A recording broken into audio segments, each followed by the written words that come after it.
a beautiful day at the Red Pony and Continuous Soiree, and this is the Longmire Posse podcast. I am, of course, your host, Zachary Hare, and with me, as always, is my co-host, Pamela. Good evening, Posse! Today we'll be talking about the Longmire Season 3, Episode 4, In the Pines. Do you hear that eerie music? Oh, is that my iPod? No, it's the eerie music opening the scene. Turns out it's Walt playing the piano.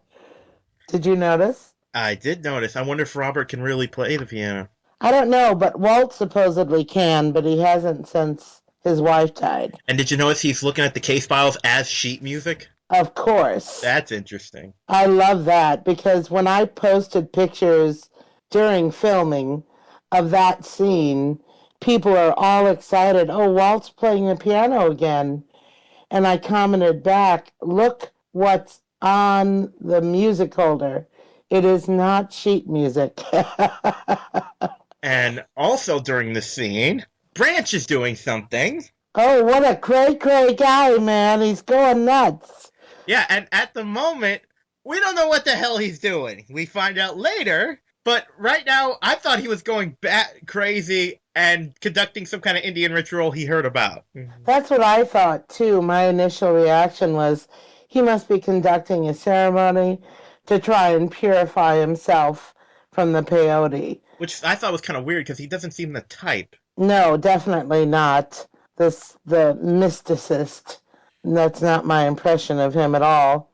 But boy, that was crazy intro to the show. And I thought for sure it's time to call the men in the white jackets for Branch. Yeah, that was something. So, we starts off. There's a case going on, a dead body at. Well, from those of us in my area, we'd call it an upward bound group. I'm not sure if you have anything close where We you are. call it an outward bound troop here. I've heard upward bound, outward. That's another one. Sierra Club. No, I haven't heard that. But it was interesting how it all just rolled together. They moved the scenes very quickly. Walt's piano playing to the case notes, Branch's hunting and performing the weird ceremony, and that rolled right into the kid running downhill. Yep. You know, I had trouble at first following, okay, who's running? Who is that running? I liked the speed with which it just kept rolling along this episode.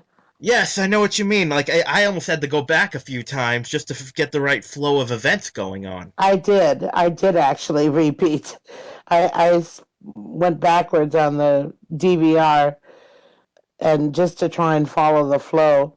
Oh, that wasn't Branch running, it was someone else, you know, because I thought at first it was Branch running away. I'm always confusing Branch with young black teenagers. I couldn't tell from that scene. It was too fast.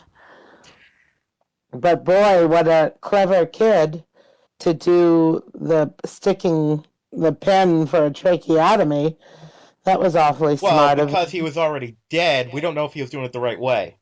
Oh, wouldn't have mattered because he was always dead, but it was interesting that he knew how to do it, and he also said he did CPR and the Heimlich maneuver. But as Walt said, he'd already been dead before, so.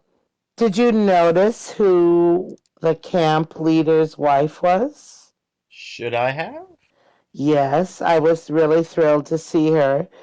Abby Bramell played the wife Susan, and she used to play Tiffy on the TV show The Unit. Never watched it, actually. Oh, I loved The Unit. And here's a little moment of synergy from last night.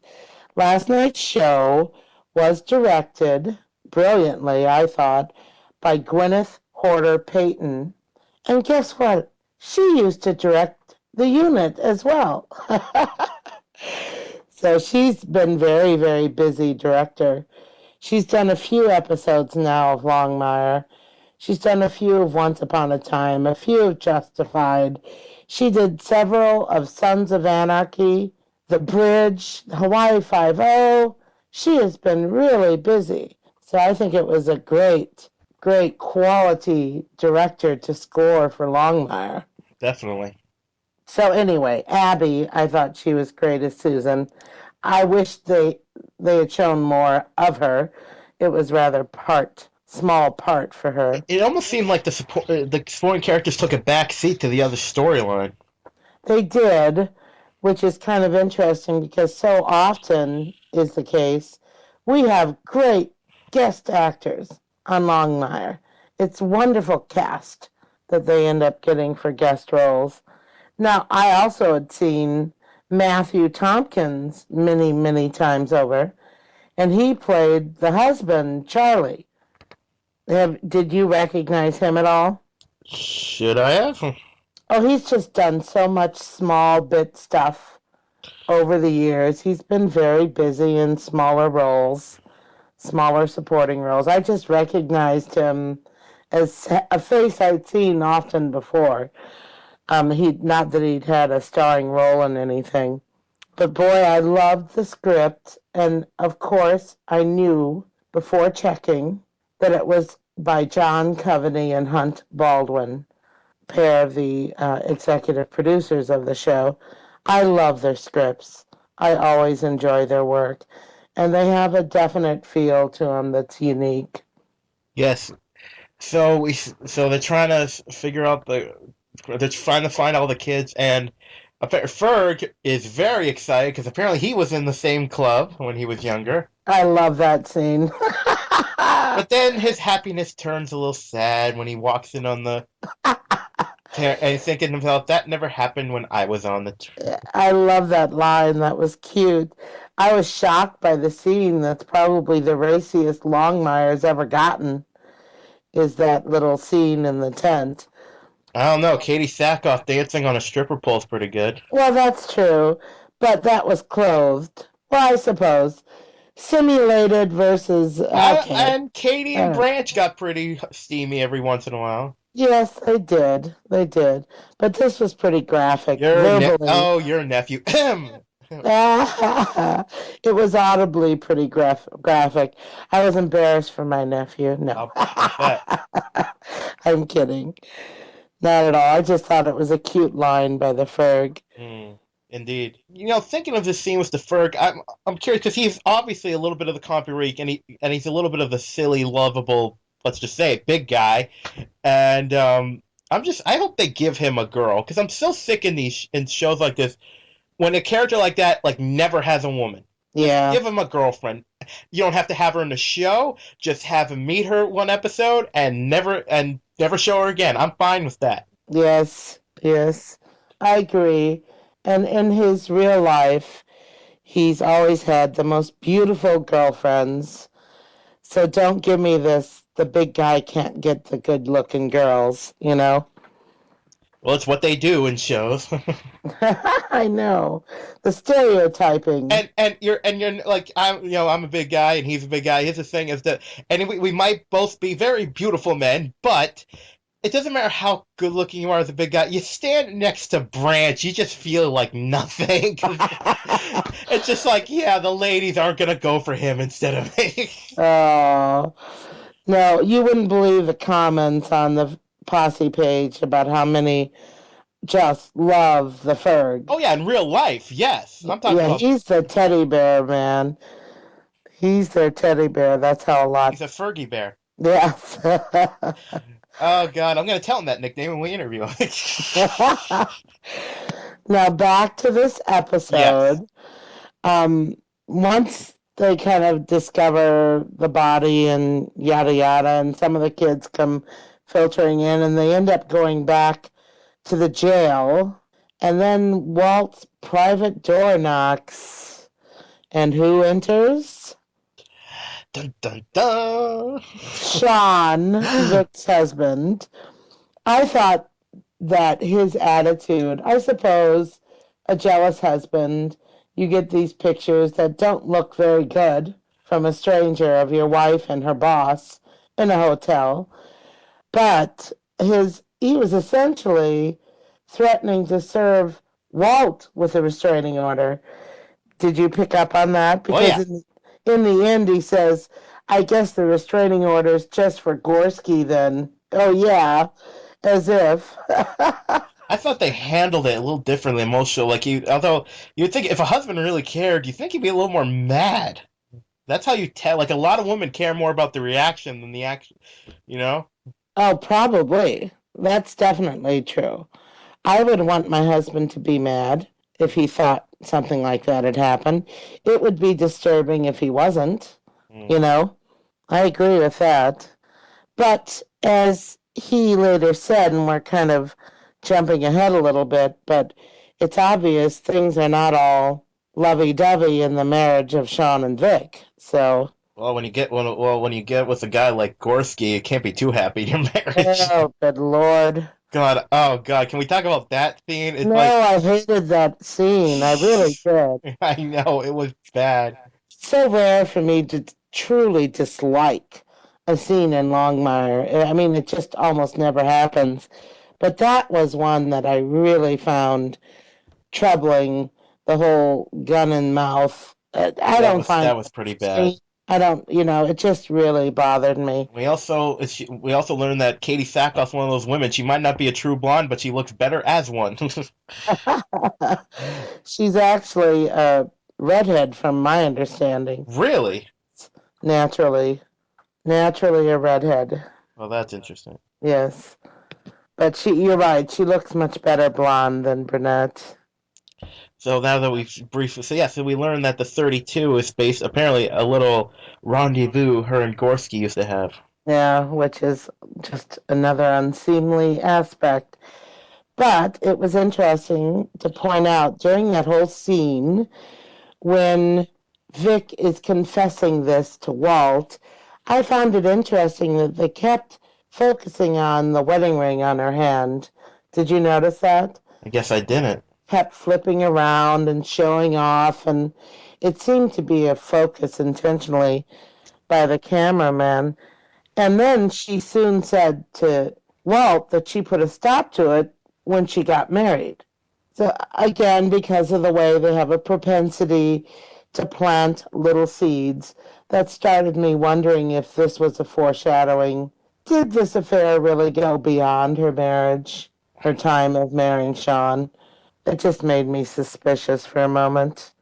Wait, so she said it stopped before the marriage? Is that what she meant? Yes, I'm kind of jumping ahead of where it is in the order of things, but let me That's find fine. her exact words were. I put a note down about it. She then says, "I did end it, Walt. I got married." Right, that's how she put it. Yes. So Which kind that's, of implies she was seeing both of them at the same time. well, maybe. Yeah, definitely. That's a maybe. She ended it when she got married. So, yeah, you're right there. You're right there. But, I love that Ferg, back to order of things in the episode, I love that Ferg saved the day again Hmm. when he found that girl who'd fallen down the cliff. Now I'm curious, and maybe we should message Craig about it, or at least a writer of the show. That I want to know who came up with this whole handcuff as a carabiner thing. That That was cool. was brilliant, but I had some mountain climber put a comment down saying that's the first I've heard of handcuffs working for a carabiner. Well, it would. I think it would work. I don't That know why seems not. They're kind of sturdy by design. They don't want them to be able to pull apart, so why wouldn't it work? Kind of makes sense. I thought it was brilliant. yes. So they saved it, and we soon learn. And I thought because of the way she was talking about the victim, I thought it was going to be revealed that she was sleeping with him, Who talking about the the girl victim? that they saved. Oh, so did I. Again, you're jumping ahead, but yeah, I completely thought the same thing. She had such kind things to say about Adam, the victim, and he really was a softy inside, I think, is how she put it. Yeah, my antenna definitely went up at that line. Turns out to be it was a red herring, though. Yes, obviously. But I want to go back to Walt and Vic for a moment Yes. because when he sent her home and she offered to stay, And he said, no, you need a couple hours with Sean. Oh yes. And then she again says something about she could stay or call me if you need me or something like that.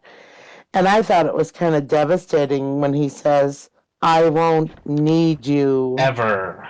So that just, to me, for her sake, I felt that was a devastating moment for her personally, for And Vic. that look Katie Sackhoff had. Oh, yeah.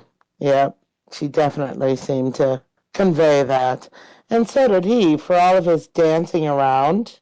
When it came that Sean was coming back to pick her up, he couldn't get out of that office fast enough. Mm. So if there's nothing going on, even through fantasies, why would you want to desert your office? To me, the more reasonable way to behave would be to sit where you are. You work together, of course you're going to be talking. So anyway, I just thought that was kind of showing a little bit about him, that he does think about it more than he should. And he That was feels just, guilty about it. I, I just find weird that they are. I mean, I understand that she thinks Walt and Vic were sleeping together, but apparently that's all she needs to never see Walt again. oh, Lizzie? Yeah. Yeah, yeah. Well, I think we talked before. Her real life has had some big changes. She had a baby a few months ago, a baby Oh, the girl. actress. Yes. That's why. Catherine Lanassa had a baby girl. And then she started filming a new television series. Ah, that So explains it. that may be why we won't be seeing Lizzie anytime That soon. that makes so much sense.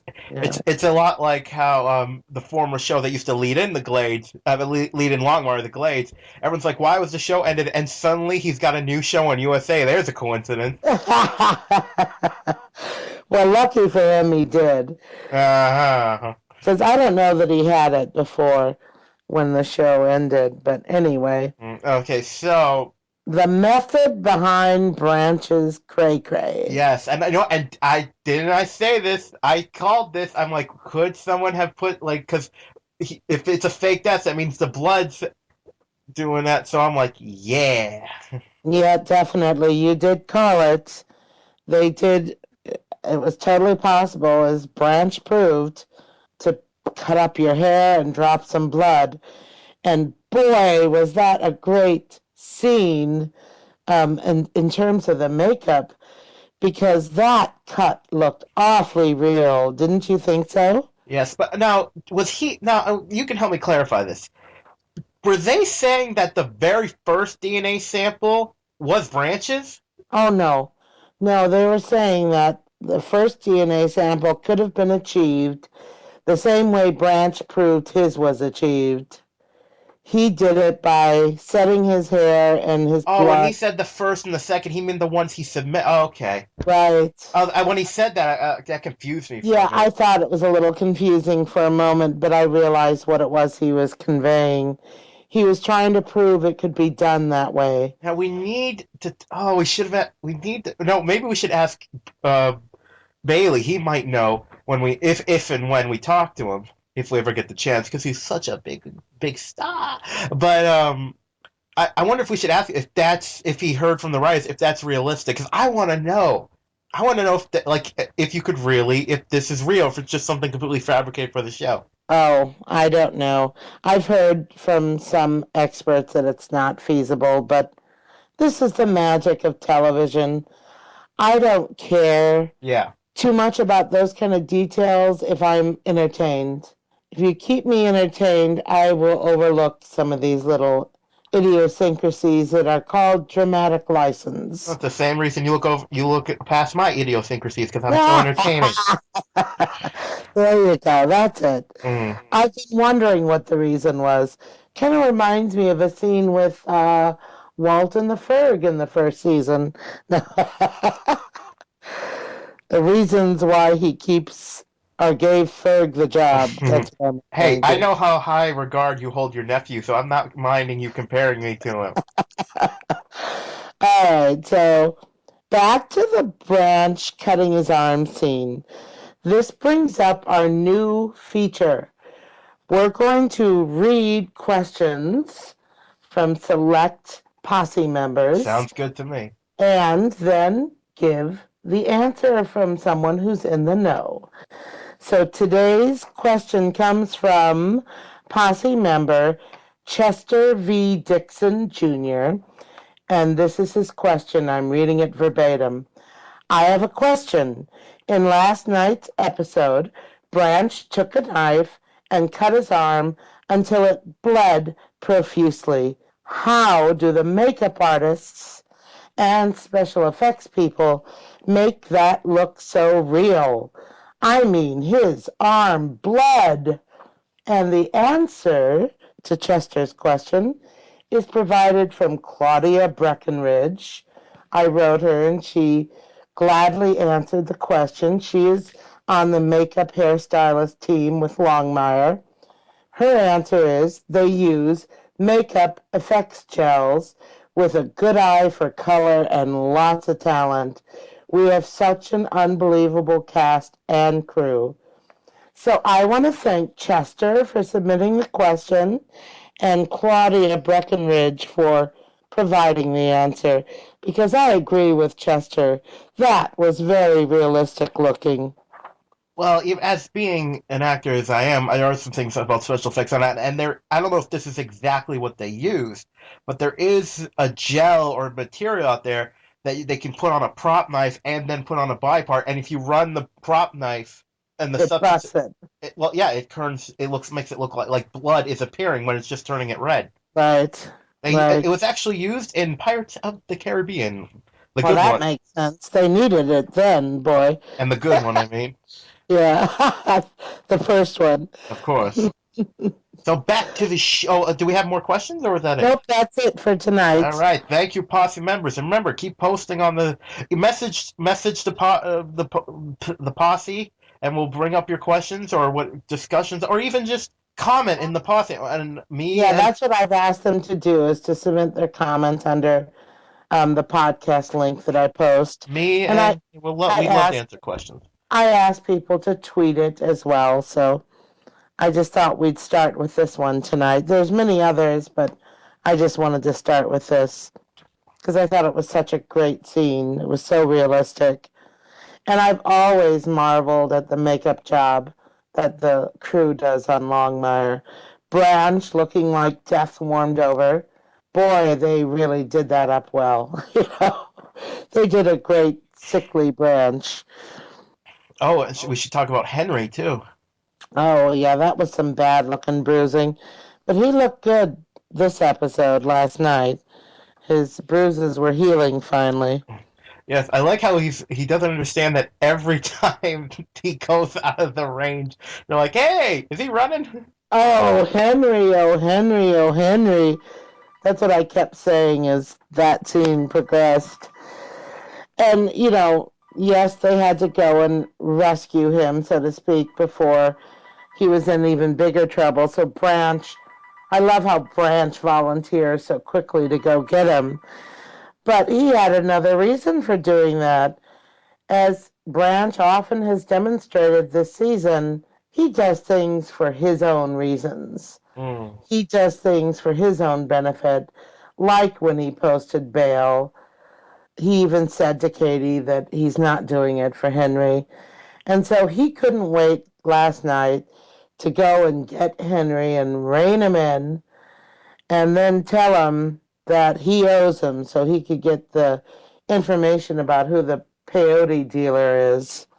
I thought that was smarmy of Branch. Oh yes. I understand that he would want to know, of course. I would keep pursuing it were it me, but I was just, it was a little smarmy of him. That's all I want to say. He used it to bribe Henry for information. Yeah. Well, it's not even, I don't think it's even technically bribery. Isn't that extortion? Yes, probably. Probably.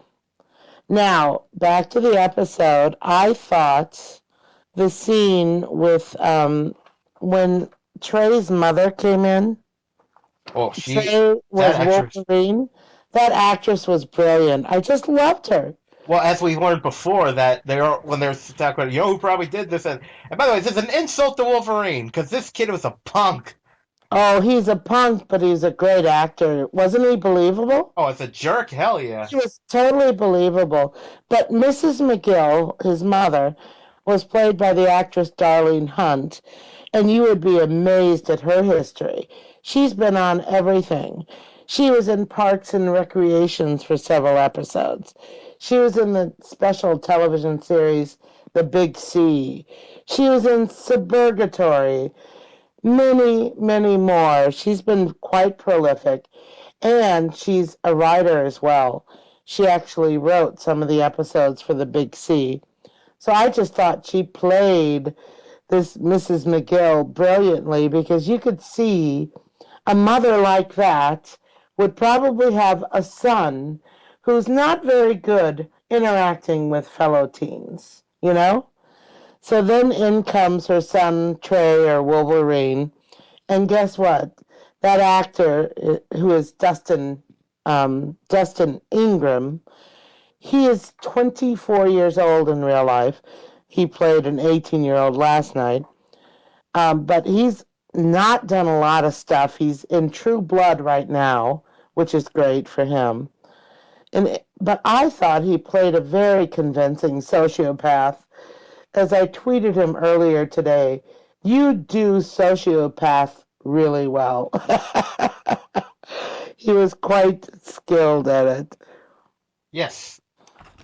And we see here he's oh god, he's just asking for trouble, and he reveals that was he was sent to juvie for stabbing someone, Oh, that which was Marshall. right, Marshall, and then Yes, oh, it shows what a great selection process this program has. yes, definitely. But it was curious that neither Susan nor her husband Charlie were even aware of his criminal history, as we find out later when Walt went to their home. But that's getting to the end of the episode. Um, I loved the line when Branch and his cohort, played by Derek Phillips, Which was an interesting throwback. yes, it was, and he's a real character on set. I think they all enjoy him. So I'm not surprised they try and bring him back on. But when they were sitting in the bar and Branch was trying to befriend him again so that he could use his car, we find out later. I loved the scene when Branch goes to pay Mm. and Henry says, I believe you have already paid. Which was just a middle finger to Branch. Exactly how I saw it. But it was interesting, not everyone saw it that way. Really? Some posse members actually commented in that scene that it looked as if Henry was too happy to be owing Branch. No, No. I had completely the opposite impression. He was really saying to Branch, you're a smarmy jerk. And I want you to feel small for using your bail against me in that manner. So I really felt that it was a slap, not that he was happy to be owing him. Yes, and that's how I completely out took the scene. Yep. And moving back to, and my notes kind of go in order of the scenes in the episode. The scene where Sean and Vic finally sit down and talk, and the whole photo issues and the relationship with Gorski, and it was such a telling moment as a reflection of their marriage, and I think the saddest moment in the entire episode Oh yes. when Sean says, I know there's nothing going on between us. You're happier in this picture than you ever are with me. Boom! Shock to the gut. As a woman, that would just break my heart for the realization that my husband would feel that way. That just really was sad. And I think it's foreshadowing Sean's exodus to Australia. And as he pointed out, she would never go anyway. Well, as we know, Robert can tell him the nice spots to hang out in Australia since Yeah, he is an there you Aussie. go. I have appreciated from day one the authenticity of this show, in that, yes, it's filmed in New Mexico rather than Wyoming of the books and of reality. But there's a reason for that, Yes, we folks. talked about it. And I don't think it hurts to talk about it again. Mm-hmm. There is no full service studio facility at all in the state of Wyoming, nowhere in the state of Wyoming, nor the crew to support it. And I keep getting a lot of Wyomingites, if that's what they call themselves, excuse me if I'm wrong, but I keep getting a lot of comments from them being so disappointed that it's not filmed there. Well, guess what? If it were, it would never be produced because a television production needs a full service studio. It needs the crew necessary to support the filming effort. And Santa Fe delivers all of that. So we should just be thrilled that there's environs as gorgeous as that around Santa Fe and a full service studio to help support the effort. And it brings me, one of the reasons I'm mentioning or thinking of this is the scene where Walt goes out and speaks to Charlie and Susan at their home. And little do people realize that's a real house. They were really there at night filming, and they're really on the Pecos River. You can hear it running in the background. So it just, their location shoots, the canyon that they were in when Walt was scaling it to go rescue the girl, he did his own stunts. He really did that work. That was a real canyon. That wasn't some green screen set. That kind of authenticity lends so much to the enjoyment of the show. You have to appreciate all of that that's around you, and they capture it so well. Have they ever used green screen? Not in this show, to my knowledge. I don't think they've even used many special effects, really. No, no, they do have a special effects team, but it's usually for makeup Well, or that's practical effects. set, exactly, or set effects.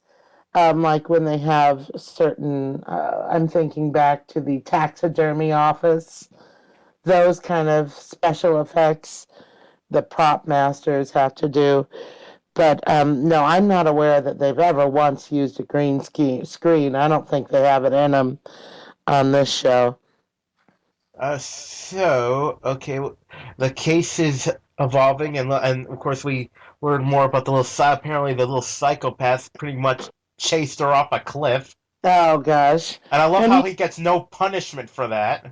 he was completely innocent, Oh right? yeah, Right. He was just being his smarmy self. Did you notice how he could care less when Walt told him that someone died? well, he's a sociopath. He's completely without feeling. And this guy, again, just portrayed it so well. I was really impressed with Dustin Ingram's portrayal here. It was brilliant. Because I believe this kid had absolutely no I feelings. wonder if he'll come back. He certainly could because he's still out there. He isn't being arrested or anything. So back to that scene with the mother and what she did when the phone. I have to Oh bring this. God, I know we're going backwards, but I thought it was really great when she jumps up and all of a screams. sudden throws the phone down on the ground and starts stomping on it. That was such a fun scene because I really believed that frantic Oh of a yeah, character oh yeah. would do exactly that. She thought she was going to save her son from being arrested, which suggests to me that she was even worried that he did do the murder. Wh- Think And about that. and one thing from later, if you notice, he actually showed some emotion when he sees Walt with his journal. Well, yes, because it's his property. That's why. That's the only reason. It's a true narcissist, sociopath. That's his. No one else has a right to look at his stuff. I don't know. I felt the reveal was kind of eh. It was a little anticlimactic. eh. because there wasn't a lot of build up to those two being the suspects. It was a very fast reveal towards the I end. actually had to go back because I went, "Is that it?" Yeah, it was a rather anticlimactic reveal. And we are so used to, as we discussed last week, the mysteries being solved in such a logical, natural way. As new information becomes available, they work on them. And then that, okay, no, we can discount that suspect and let's work on another. We didn't really have that progression in this episode. Walt, on his own, when talking to Vic, seemed to figure out who really was behind it. Do you remember how he all of a sudden stopped talking to Vic? Yeah, which he does usually, but I just didn't really the way it is like, oh, okay, that Yeah, it? yeah, that again, they just didn't show the lead up. Well, considering the show's in its third season, this is the first time something like this has happened. It's pretty good. Yeah, again, I rarely have much negative to say about the show. And even those kind of things, the rest of it was so great. The rock climbing scene, knowing that it's Rob that's doing it. I have the pictures, as I mentioned last time. I have the photographs taken at the scene at the day of filming. There is no stunt person there. It's Walt. It's Rob. It's really Rob doing it. And if you think about it, he did the movie Vertical Limit. Oh yes, that's Did true. you ever see that? And very importantly, he was also an agent in The Matrix. Oh, yes. But in Vertical Limit, it was all about mountain climbing. Makes me wonder how much of that he did himself, too, because he certainly seemed adept in these scenes last night. Well, he also dodged bullets from Keanu Reeves and tortured Lawrence Fishburne, so Yeah. there you go. um, to the final scene, when Walt is out there, riverside, speaking to the husband. Am I boring you? Sounded like you yawned there. Well, people might have missed it. Thanks for pointing. Well, no, actually, it wasn't you. It was this scene. Jeez, it's like, Well, true, true. It was again so anticlimactic, you had to yawn. Walt's line, I thought, was so smart and wise and showed his humanity, really, when he says this to the perpetrator, as he uncovered that it was Charlie and not his wife that killed Adam. He says to Charlie in his deadpan way, she's told me what she's done. You want me to tell her what you've done? Or should I but stay here and let she you? didn't tell Walt anything. She told Walt that she had the affair. It barely seemed like she admitted it. Really, I know, they kind of, hey, maybe there was more on the editing room I think there floor. was. I really do. That's entirely possible. And unfortunately, it's not a science filming an episode and getting it down to 42 or 42 and a half minutes. So who knows? That certainly is a possibility. That might explain the quick terminus, It if was you probably will. them trying to fit the B story in with the A story. Yeah, I thought, well, that's true because then they moved into Ruby walking in on Walt, putting up the murder wall again, the suspect wall, and Well, oh, the best line of the whole show. I'm not calling her. Her moniker on Twitter is Mama Lou. Lou Ann Stevens is Mama Lou. No, no, no, no. From now on, Ruby is Mama Bear because boy, did I love her line to Walt. Do you remember what she said? oh yeah. If you find now, I thought she was gonna say kill him. Yeah, I did too, but I like hurting better. Yeah, me too. And we see Malachite's on the list. Yes, his face is there. As I said last time, he'll be back. I have no doubt in my mind he'll be back as a recurring character. It's Graham Greene. Of course he's gonna be Yep, back. yep. And I, again, don't have any facts to back that up. Just a natural assumption that they'll bring him back in. I hope they make a Dances with Wolves joke with him too. No, no, no, don't. So I think that pretty much sums up our entire episode, taking Yeah, us. which is weird Okay. because it's like we haven't gotten to the reveal yet because there really wasn't one. It was like, I oh yeah, know. you slept with him, you're the killer. All right, Yeah, I gotta go do my thing now. we kind of devoted as much time to the reveal as they did. Think Right. of it that way. Yeah. It's weird. I feel unfulfilled just from the podcast because there's like, Oh, no, no, what no, no, no, no. what can I do to help? I don't mean that. I mean it's because it's like I wish there was more to talk about, but there's not. Now, It's real, already been over an hour too. I We've done know. talking. But I guess that was the episode. Overall, it was decent, but like I said, it was kind of jumpy in the execution. But in 3 seasons, it took this long to get an episode I didn't really like. That's saying something a lot. So you didn't like the whole episode, or just the Its finale part of it? finale was a big part of it, but it's like it did it a little bit of the editing and the flow was like. Now I thought the other story they did pretty good with it, but it just didn't have the same punch that it usually does.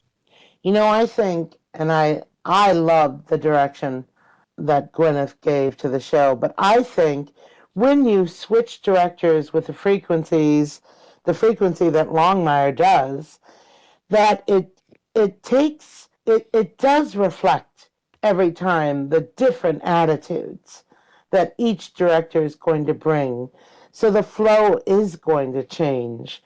Something is going to reflect differently by the different directors. Each director is uniquely wonderful, in my opinion. And we've got some other great ones coming up, like next week. Who's coming up next week? Peter Weller. He's Now, directing the episode. again, he did a few last season and the season before.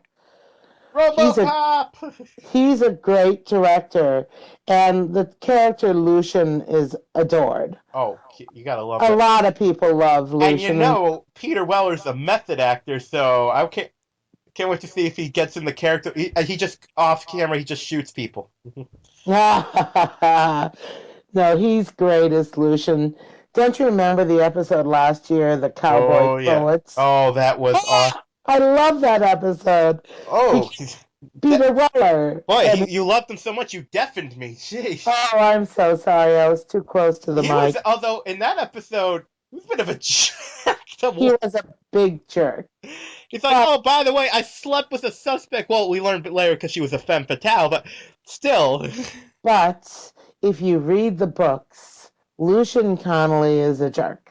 He's very abrupt. It's kind of hard to like him, but you grow to love him if you read And books. I really hope this season we get to see Lucian say hello to Papa Connolly. You know what I mean? Oh, oh gosh, that's interesting. Oh God, those two together would be really, really good.